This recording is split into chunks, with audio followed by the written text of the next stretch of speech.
آپس کی شادیوں سے نسلیں خلط ملط ہو گئیں۔ اب وہاں کے رہنے والے صرف عیسائی اور اطالوی ہیں۔ غیر ملکیوں کے سامنے وہ دبے لہجے میں خود کو اطالوی کہہ لیتے ہیں، لیکن اپنی تمام تر غربت اور پسماندگی کے باوجود وہ خود کو سسلی والا کہلوانا زیادہ پسند کرتے ہیں، جو اٹلی کی سرحدوں میں اطالوی قانون سے ماورا ایک خوابناک جزیرہ ہے۔ ہیکٹر ایڈونز اسی سسلی کی پالرمو یونیورسٹی میں تاریخ اور ادب کا سینئر پروفیسر تھا۔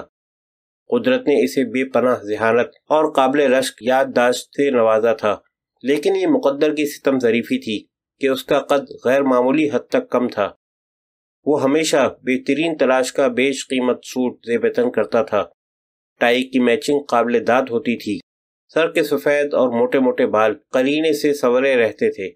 بڑی بڑی آنکھوں، دلکش چہرے اور خمدار ہونٹوں کی وجہ سے وہ بہت وجیح اور باروب نظر آتا تھا، لیکن وہ سسلی کے اس معاشرے میں رہ رہا تھا جہاں کسی بھی فرد کو اس کی جسمانی خامی پر بڑی بے رحمی سے نشانہ بنایا جاتا ہے۔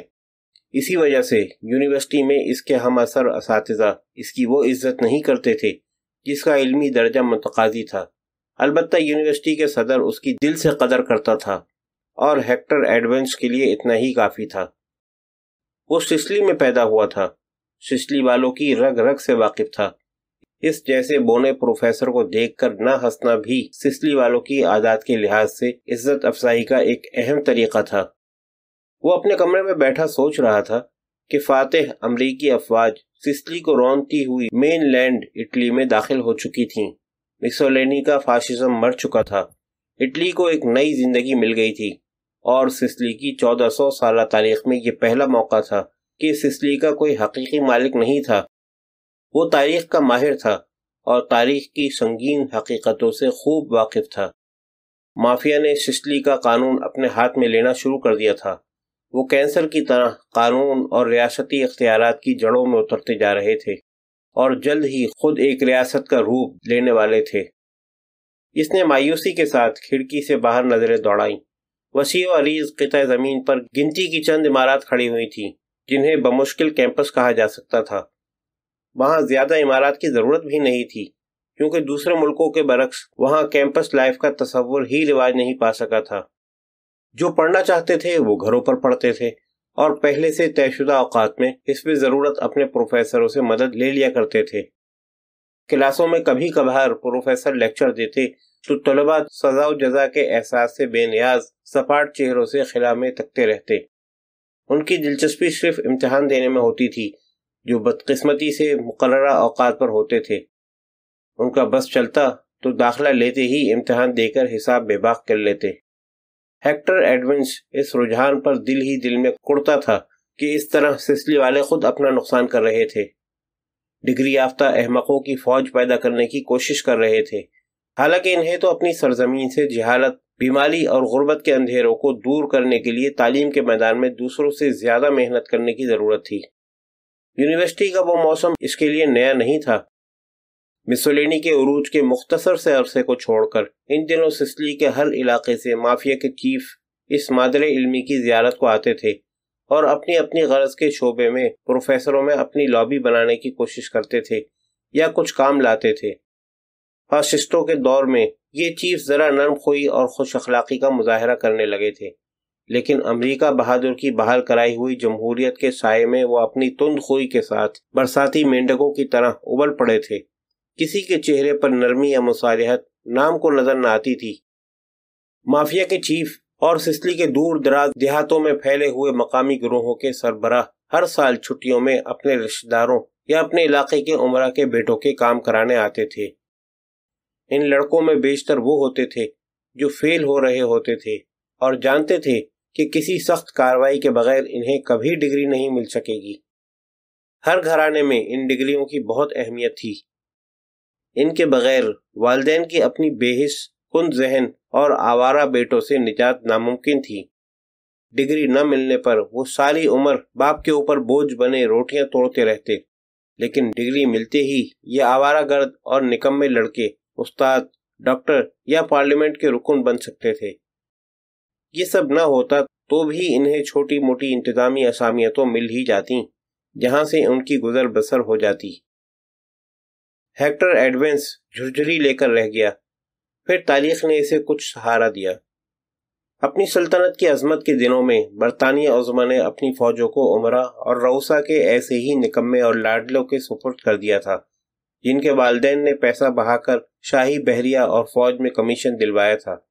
اس کے باوجود سلطنت ترقی کرتی رہی۔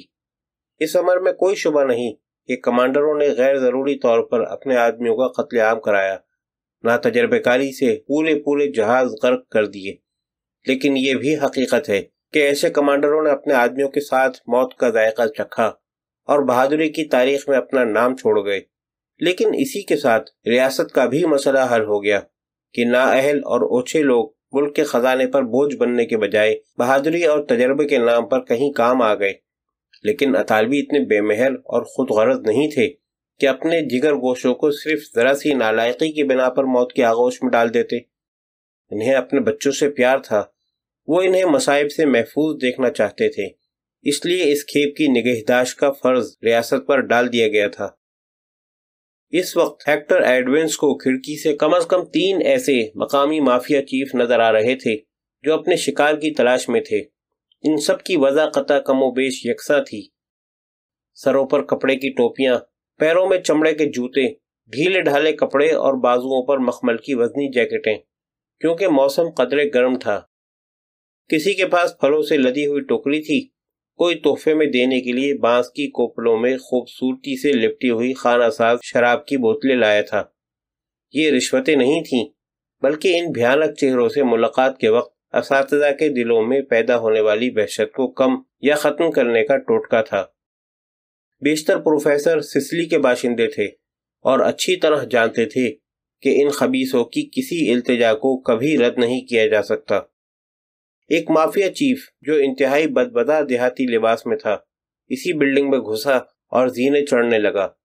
ہیکٹر اپنے لبوں پر بے جان مسکراہٹ سجا کر آنے والے لمحات کا مقابلہ کرنے کے لیے تیار ہو گیا۔ وہ اس شخص کو جانتا تھا، اس کا نام بکیلا تھا اور وہ ایک قریبی قصبے میں ایک فارم اور بھیڑوں کے ریوڑ کا مالک تھا۔ دونوں نے ہاتھ ملائے اور بکیلا نے پھلوں کی ٹوکری پروفیسر کو دے دی۔ ہمارے ہاں اس قدر فروٹ گر کر گل سڑ رہا ہے کہ میں نے سوچا کیوں نہ تمہارے لیے کچھ لیتا چلوں، اس نے سادگی سے کہا۔ وہ پستہ قامت اور چوڑے بدن کا مالک تھا۔ مشقت کی قوت اس کی نس نس سے ظاہر تھی۔ ایڈونس جانتا تھا کہ وہ بہت ایماندار ہے اور مافیا کے ان پرانے بڑوں کی نسل سے تعلق رکھتا ہے جو پیسے کے لیے نہیں بلکہ عزت اور وقار کے لیے لڑا کرتے تھے۔ ایڈونس فروٹ لیتے ہوئے مسکرایا۔ سسلی میں ایک بیر بھی ضائع نہیں ہوتا تھا۔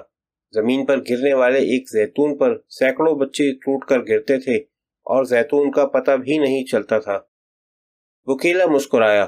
وہ خوش خلقی کا مظاہرہ کر رہا تھا، لیکن ایڈونس جانتا تھا کہ پل بھر میں وہ خوش خلقی جنون میں بدل سکتی تھی، لہذا وہ جواباً زیادہ مسکرایا اور بکیلا کہنے لگا، زندگی بھی کس قدر بکواس ہو کر رہ گئی ہے۔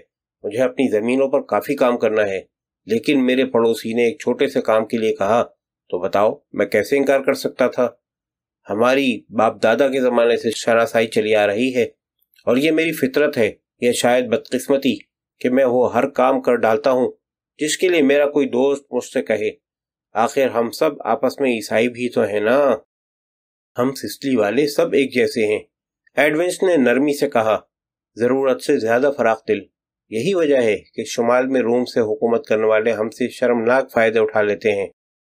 وکیلا نے مکارانہ نظروں سے اس کی طرف دیکھا اور سوچا، یہاں کوئی دقت پیش نہیں آنی چاہیے۔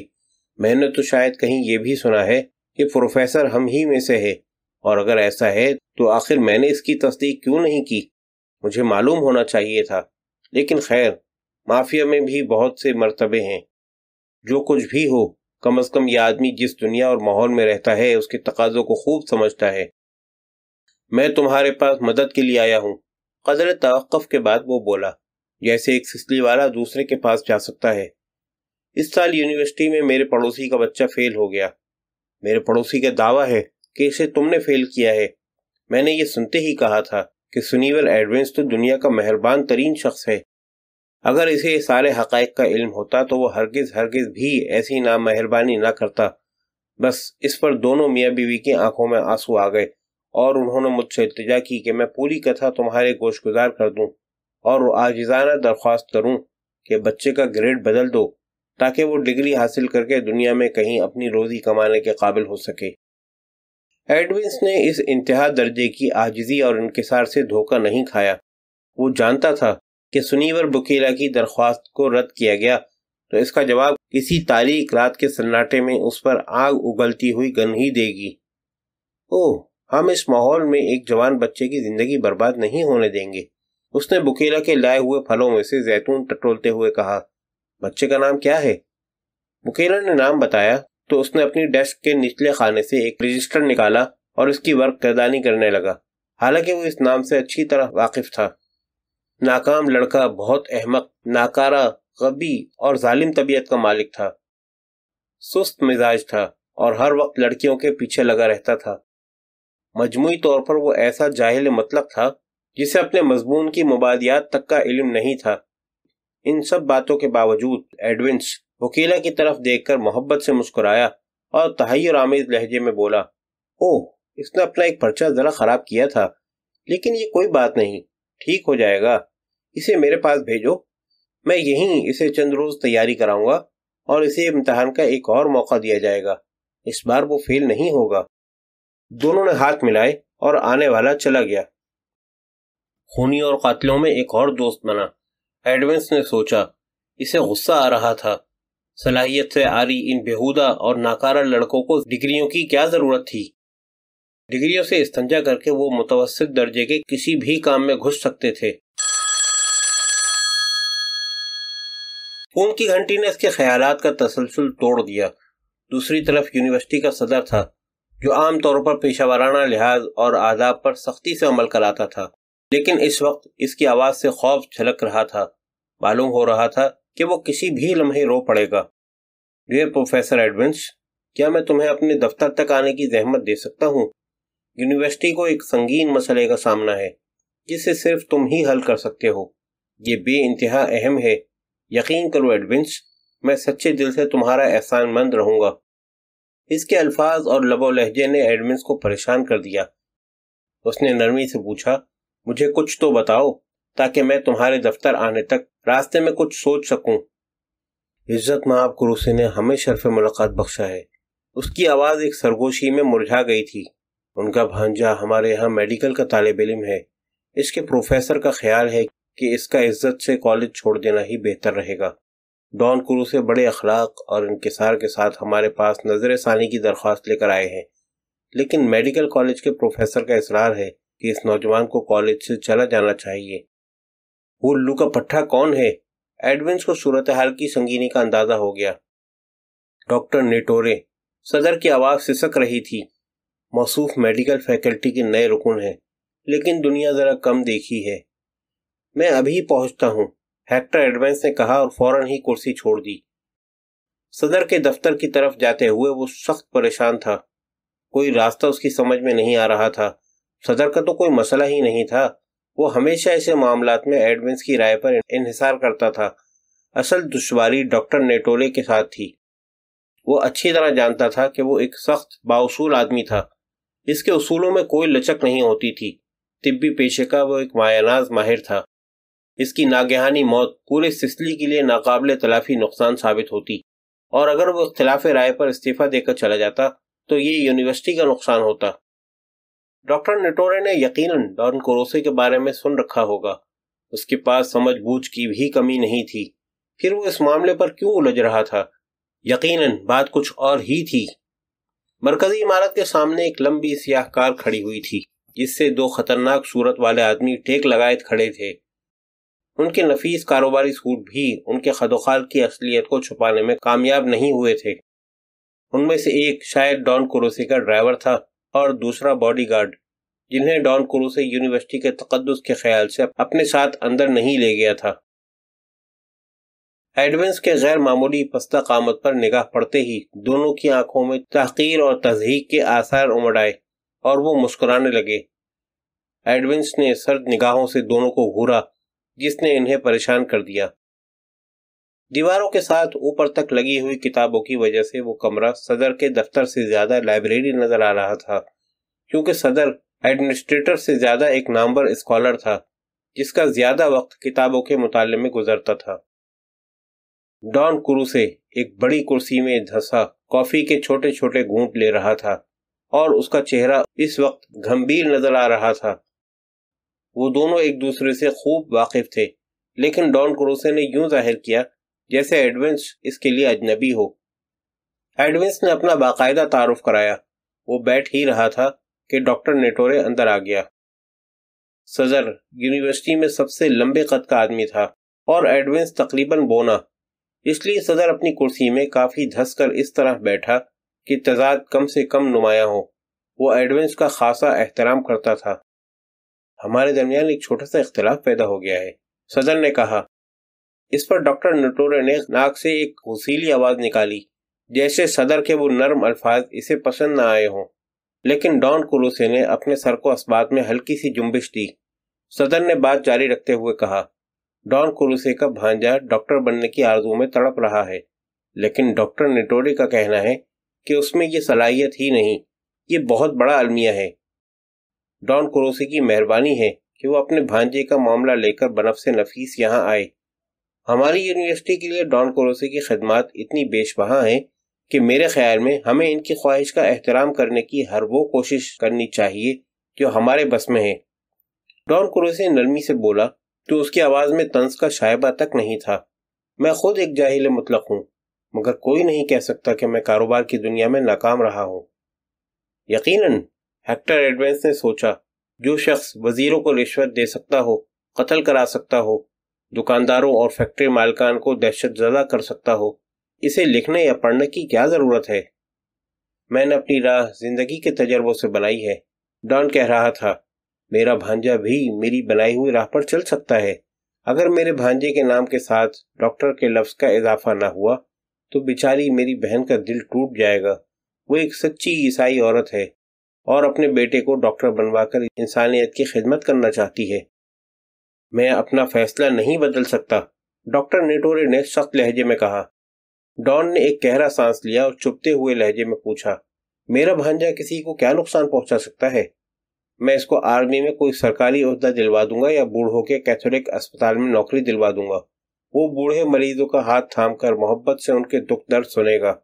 وہ بڑا ملنسار لڑکا ہے، ان بوڑھے ڈھانچوں کا دل بہلایا کرے گا۔ میں نے تم سے کیا مانگ لیا ہے؟ صرف کاغذوں کی ذرا سی ہیر پھیر جو تم یہاں کرتے ہی رہتے ہو۔ یہ کہتے ہوئے اس نے دیوار سے لگی ہوئی کتابوں پر حقارت سے نظر دوڑائی۔ وہ نگاہیں ایڈونس کے لیے اجنبی نہیں تھیں۔ وہ کروسے کے آخری التجائیہ فقروں سے سخت پریشان ہو گیا۔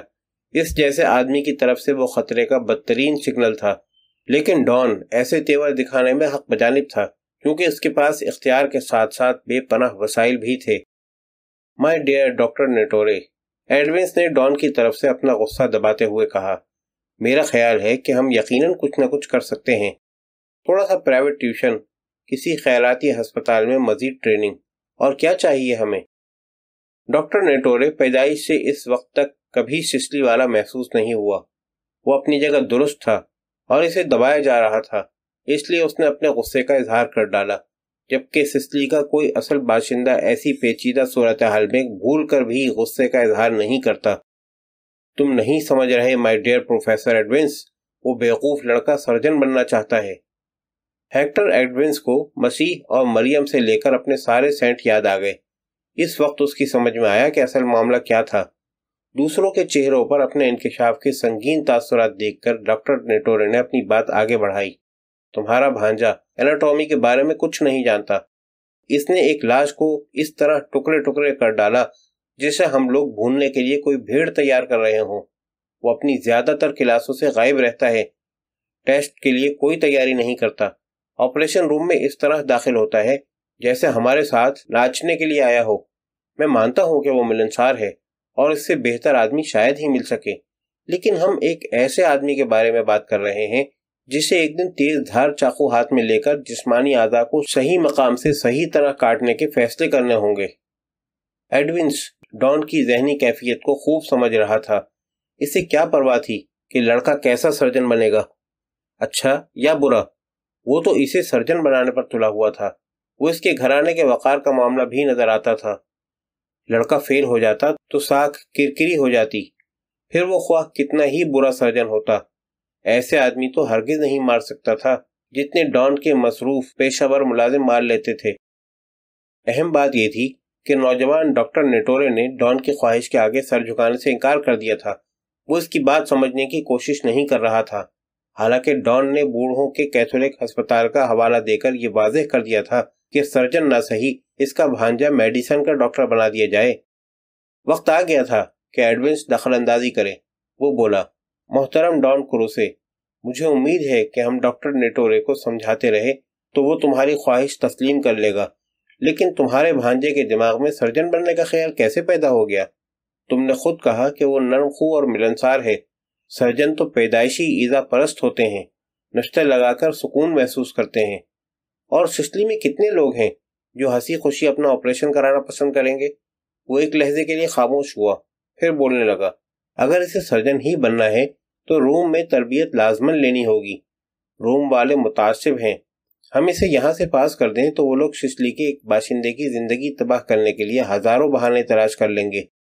اس طرح اصرار کر کے تم اپنے بھانجے کی کوئی خدمت نہیں کر رہے ہو۔ اجازت ہو تو میں ایک سمجھوتا پیش کروں؟ کوئی سمجھوتا نہیں ہو سکتا، ڈاکٹر نیٹورے بڑبڑایا۔ پہلی بار ڈان کی چھپکلی جیسی آنکھیں شعلے برسانے لگیں۔ نیٹورے فوراً خاموش ہو گیا اور ایڈونس جلدی جلدی بولنے لگا، تمہارے بھانجے کو پاس کر دیا جائے گا، وہ ڈاکٹر بن جائے گا لیکن سرجن نہیں بن سکے گا، اس وجہ سے کہ وہ اس قدر نرم دل ہے کہ انسانی جسم پر نشتر نہیں چلا سکتا۔ ڈان کروسے نے اپنے دونوں بازو ایڈونس کی طرف پھیلا دیے اور سرد مسکراہٹ کے ساتھ بولا، تم نے اپنے دلائل اور سمجھداری سے مجھے ہرا دیا۔ چلو یوں ہی صحیح، میرا بھانجا سرجن نہیں ڈاکٹر بنے گا، میری بہن کو اسی پر قناعت کرنی چاہیے۔ وہ عجلت میں وہاں سے روانہ ہو گیا۔ اس کا مقصد حاصل ہو چکا تھا، شاید اسے خود بھی اس سے زیادہ کی توقع نہیں تھی۔ صدر اس کو چھوڑنے کے لیے اس کے ساتھ گاڑی تک گیا، مگر کمرے میں موجود ہر فرد نے محسوس کیا تھا کہ ڈان کروسے نے جاتے جاتے نیٹورے کے چہرے پر بڑی عجیب سی نگاہ ڈالی تھی۔ یوں محسوس ہو رہا تھا جیسے ڈان اس کے خد و خال اپنے ذہن کی سلیٹ پر محفوظ کر رہا ہو، تاکہ وقت آنے پر وہ اپنی خواہش کو پامال کرنے والے کو پہچاننے میں کسی غلطی کا ارتکاب نہ کرے۔ میرے عزیز ساتھی، ان کے چلے جانے کے بعد ایڈونس نے ڈاکٹر نیٹورے سے ہمدردانہ لہجے میں کہا، اب یہاں سے استعفیٰ دے کر تم روم میں پریکٹس کرنے کی تیاری کر لو۔ پاگل ہو گئے ہو تم، وہ غصے میں برس پڑا۔ تم سے کم، ہیکٹر ایڈونس نے سنجیدگی سے کہا، میں پھر کہہ رہا ہوں کہ آج رات تم میرے ساتھ کھانا کھاؤ، پھر میں تمہیں بتاؤں گا کہ ہمارا سسلی آج تک جنت ارضی کیوں نہ بن سکا۔ لیکن میں یہاں سے کیوں چلا جاؤں؟ اس نے احتجاج کیا۔ اس لیے کہ تم نے ڈان کروسے مالو سے نہیں کا لفظ کہا ہے۔ سسلی چھوٹی سی جگہ ہے، یہاں تم کہیں بھی اس سے بچ نہ سکو گے۔ لیکن اس کا کام تو ہو گیا، ڈاکٹر نیٹورے تقریباً چیخ پڑا، اس کا بھانجا ڈاکٹر بن جائے گا۔ تم نے اور صدر نے تجویز منظور کر لی، لیکن تم نے منظور نہیں کی، ہیکٹر ایڈونس نے کہا۔ ہم نے تمہاری جان بچانے کے لیے یہ منظوری دی، لیکن اب تم ڈان کی نظروں میں آ گئے ہو۔ سسلی کے روایتی قانون میں ڈان کی مرضی سے انکار کی سزا صرف موت ہوتی ہے۔ ڈاکٹر نیٹورے کے لیے وہ ساری باتیں ناقابل فہم تھیں، وہ بیچارہ الجھ کر رہ گیا۔ اسی شام پروفیسر ہیکٹر ایڈونس پالرمو کے بہترین ریستوران میں ڈاکٹر نیٹورے سمیت یونیورسٹی کے 6 پروفیسروں کی میزبانی کے فرائض سر انجام دے رہا تھا۔ اس روز ان میں سے ہر پروفیسر کو سسلی کے معززین نے شرف ملاقات بخشا تھا۔ ان کے لیے گھر میں کشید کی ہوئی بہترین شراب اور تازہ پھلوں کے تحائف لائے تھے۔ بیشتر معززین نے اس قسم کی رسمی ملاقاتوں کے علاوہ اپنی زندگی میں کبھی یونیورسٹی اور کالج تو کجا اسکول تک کی شکل نہیں دیکھی تھی، لیکن ان میں سے ہر شخص اپنے علاقے میں سب سے زیادہ خوشحال اور کامیاب سمجھا جاتا تھا۔ ان کی عزت اور احترام کا یہ عالم تھا کہ ہر معاملے میں ان کی رائے صائب اور اٹل سمجھی جاتی تھی۔ وہ جس راستے سے گزرتے تھے وہاں لوگ احتراماً اپنے سر جھکا لیا کرتے تھے۔ لیکن ان دوستوں نے یونیورسٹی میں کسی کی توہین نہیں کی، کسی سے تیز زبان میں بات نہیں کی۔ تعلیم سے محروم یہ لوگ یونیورسٹی اور وہاں اپنے خون جگر سے علم کے پودوں کی آبیاری کرنے والے لوگوں کا احترام کرتے تھے۔ وہ جس سے بھی ملے اس کو اپنا مداح، ہمدرد اور ہمنوا پایا۔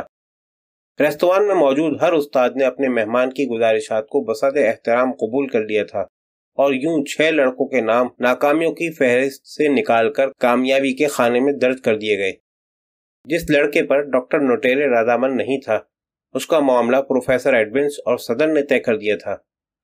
ڈاکٹر نیٹورے دہشت سے آنکھیں پھاڑے اپنے ہم اثر پروفیسروں کی کہانیاں سنتا رہا۔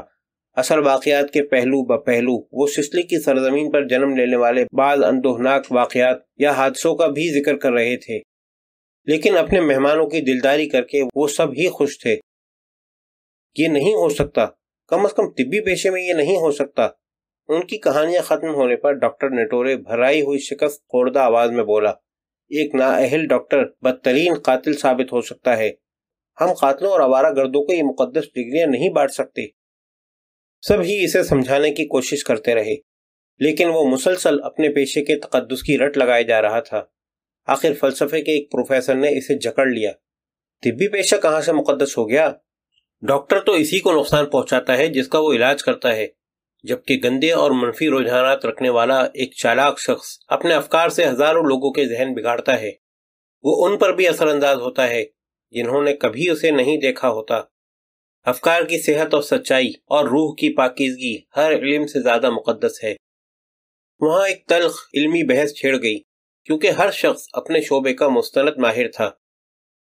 رات ڈھلتی چلی گئی اور آخرکار ڈاکٹر نیٹورے نے پالرمو یونیورسٹی سے استعفیٰ دے کر سسلی کی زمین سے بہت دور برازیل جانے کا فیصلہ کر لیا۔ اس کے دوستوں نے اسے یقین دلایا کہ برازیل میں پتے کے امراض عام تھے اور وہ پتے کے آپریشنوں میں بہت جلد خطیر رقم کما سکتا تھا۔ رات گئے پروفیسر ہیکٹر ایڈونز گھر آ کر بستر پر دراز ہوا تو فتح کے ایک بے نام احساس سے سرشار تھا۔ اسے خوشی تھی کہ اس نے ایک طبی ماہر، اپنے دوست، ایک استاد اور اصول پرست شخص کی طبعی موت آنے تک اس کی زندگی بچا لی تھی۔ انہی خیالات کی رو میں وہ گہری نیند سو گیا۔